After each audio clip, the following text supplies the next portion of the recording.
Voltamos. Muito bem. Então, nós temos aí o texto narrativo. O texto que vocês leram para responder as questões também é um texto narrativo, é um exemplo de texto narrativo. Né? O nosso texto de fruição também é um exemplo de texto narrativo. Então, o que faz o texto narrativo? Ele conta uma história, certo? Então, o que é um texto narrativo? É todo texto que pretende contar uma história, seja ela real ou fictícia, imaginária, né? Então, de acordo com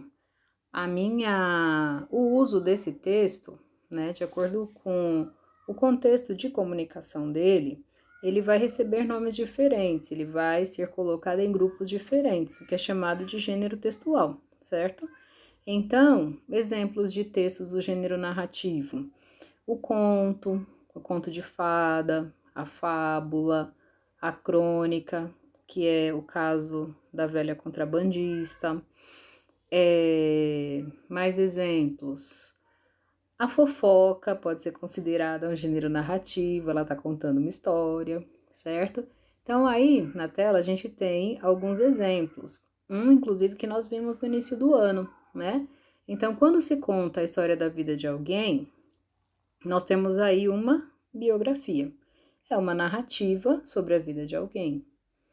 Quando aconteceu alguma coisa, assim, algum problema legal e a pessoa precisa de testemunha e você vai lá falar diante do juiz. Então, você também vai relatar um fato, você vai contar o que aconteceu. Ali existe o quê? Um depoimento. Quando a gente viaja e depois a gente faz uma narrativa desse local para que outras pessoas também queiram ir. Aí nós temos o quê? Um relato de viagem. Então, o diário, né, que geralmente as adolescentes gostam de escrever, todo mundo deveria fazer isso, mas geralmente as adolescentes costumam fazer. Todos esses são exemplos de gêneros narrativos. Por quê? Porque eles estão contando uma história, eles estão narrando fatos. Agora, nós temos, no campo da ficção, né, os gêneros narrativos que trazem alguns elementos específicos. Então, quando eu falo de narrativa, eu tenho um narrador. Quem é o narrador? É aquele que conta a história. Muitas vezes o aluno confunde o narrador com o autor do texto, tá? Não façam essa confusão. Narrador é quem conta a história. Autor é quem escreveu. Então, o autor pode, por exemplo, no caso do texto da velha contrabandista, o autor pode ser um homem, né? No caso lá, o Stanislav Ponte Preta, e o narrador dele poderia muito bem ser uma mulher falando, certo? Então, quem conta a história é que é o narrador. Quem escreveu a história é o autor. Então, não confundam. Então, esse narrador, ele tanto pode fazer parte da história, ele próprio contando uma história da qual ele participa, e aí, nesse caso, nós chamamos esse narrador de narrador personagem, certo? Então, ele conta a história em primeira pessoa. O que seria isso? Vamos supor que na história lá, da velha contrabandista, o fiscal estivesse contando a história. Então, ele falaria assim, por exemplo: durante muitos anos em que eu trabalhei como fiscal da alfândega, eu observava o comportamento das pessoas, mas o comportamento que mais me chamou a atenção foi o de uma velhinha. Então, quem está contando a história? O fiscal da alfândega. E ao mesmo tempo em que ele está contando, ele está participando. Nesse caso, nós temos um narrador personagem. Mas nós também temos o narrador que observa a história, observa os acontecimentos sem participar deles. Ele assiste, certo? Então, aí nós chamamos esse narrador de narrador observador. Ou seja, é o narrador que vê o que está acontecendo, conta os fatos, mas ele mesmo não participa da história, tá bom? Então, aí nesse caso, nós chamamos de narrador observador. Aí vem a pergunta: no caso da velha contrabandista, nós temos o narrador que participa ou o narrador que só observa? A velhinha está contando a história? Não. O fiscal está contando a história? Não. Então, nós temos um narrador que observa, tá certo? Segundo elemento da narrativa aí que nós temos o enredo. O que é o enredo? É o que está sendo contado, é a história em si, são os acontecimentos. Então, se eu perguntasse para vocês qual é o enredo da narrativa da velha contrabandista? Ah, é uma velhinha que passa todo dia pela alfândega com uma lambreta e um saco, né, na garupa. E um fiscal que todo dia quer saber dela o que ela tá carregando naquele saco. Até que finalmente ele descobre que, na verdade, o que ela estava contrabandeando era lambretas. Então, esse é o enredo. Pronto. É um resumo eu tô dando aqui, né, um resumo dos fatos. O enredo é isso. É o que está acontecendo na história, tá bom?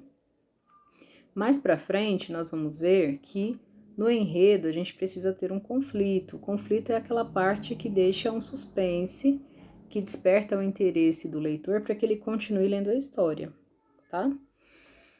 Além do enredo, nós temos na história os personagens. Então, personagem é quem participa da história.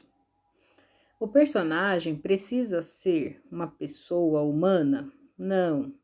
Eu posso escrever uma história ou posso ler uma história em que os personagens sejam animais.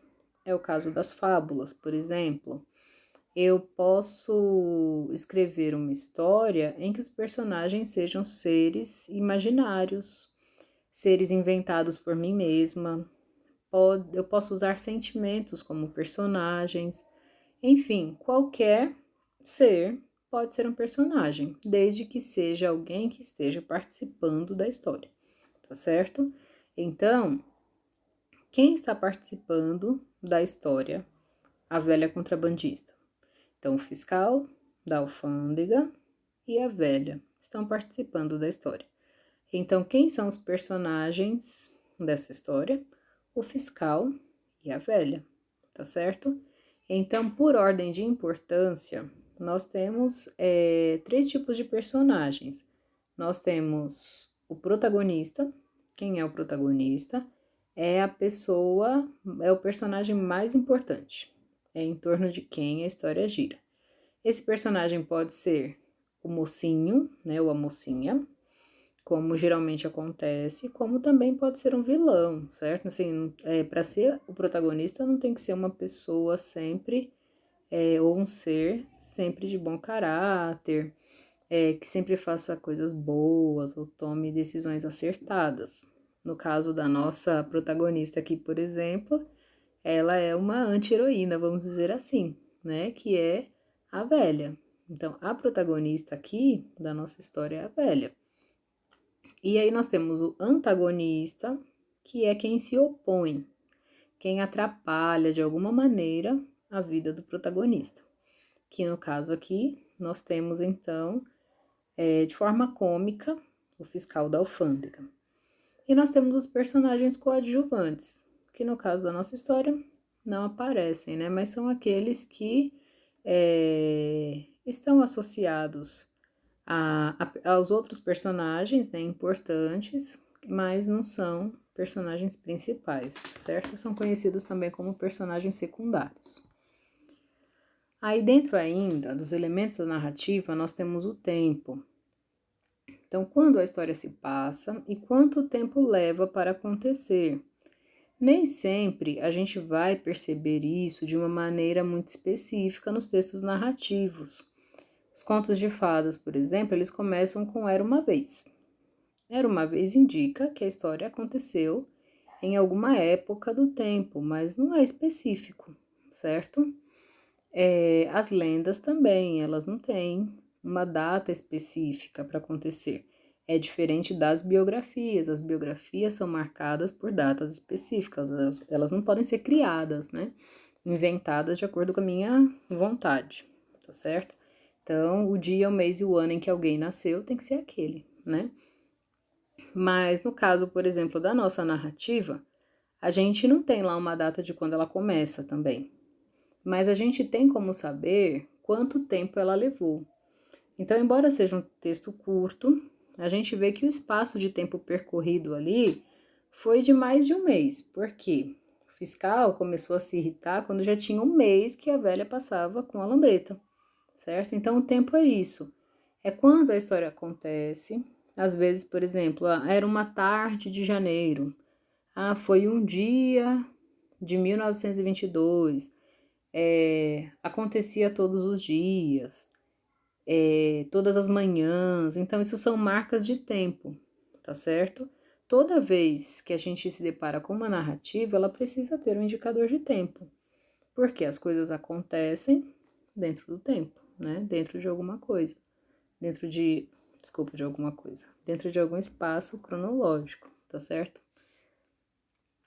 O espaço, ainda que ele não seja descrito com detalhes, os fatos precisam acontecer em algum lugar, certo? Então, quando os fatos aconteceram, indica o tempo. Onde isso aconteceu, indica o espaço. Então, onde, por exemplo, a nossa história acontece? Ela acontece ali na alfândega. É o trajeto da velha até a alfândega, indo e depois voltando. Então, o espaço também nem sempre é específico, tá?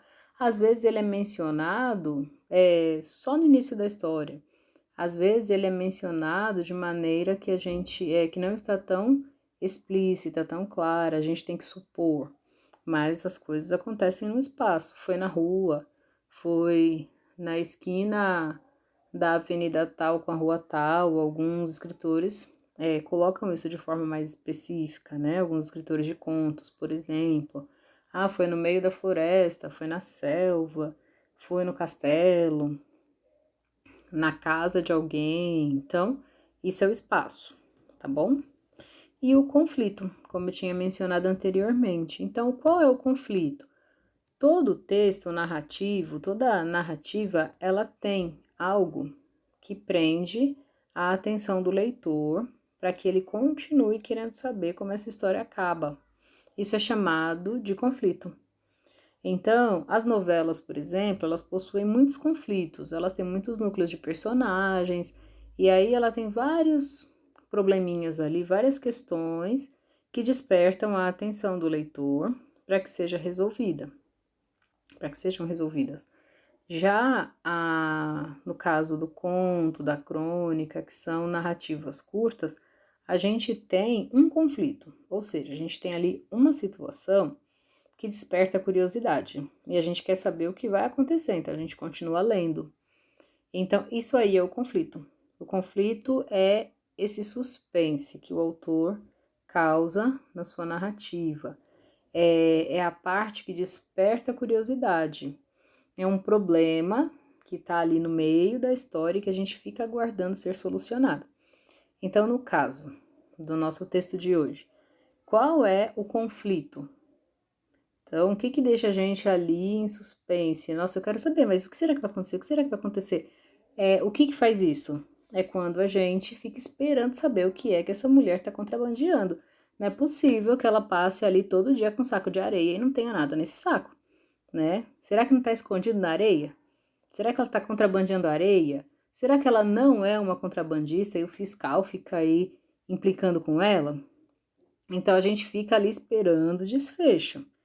E que, inclusive, para quem nunca leu o texto, né, ele sempre causa risos, porque é bem inesperado.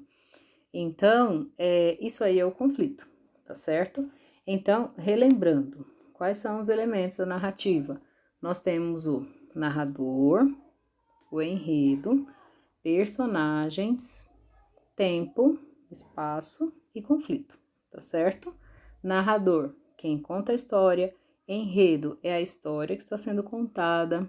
Personagens são as pessoas ou seres que participam da história. Tempo, quando ou quanto tempo essa história leva para acontecer.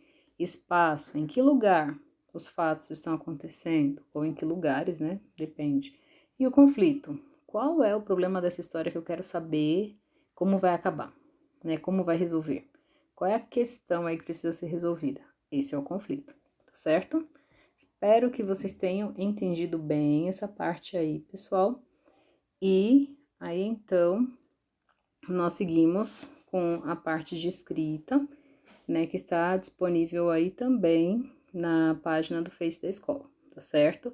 Aí é um breve resumo sobre os elementos da narrativa que vocês vão copiar no caderno para deixar registrado para o reitor, tá ok? Coloquem a data de hoje, 9/7/2020.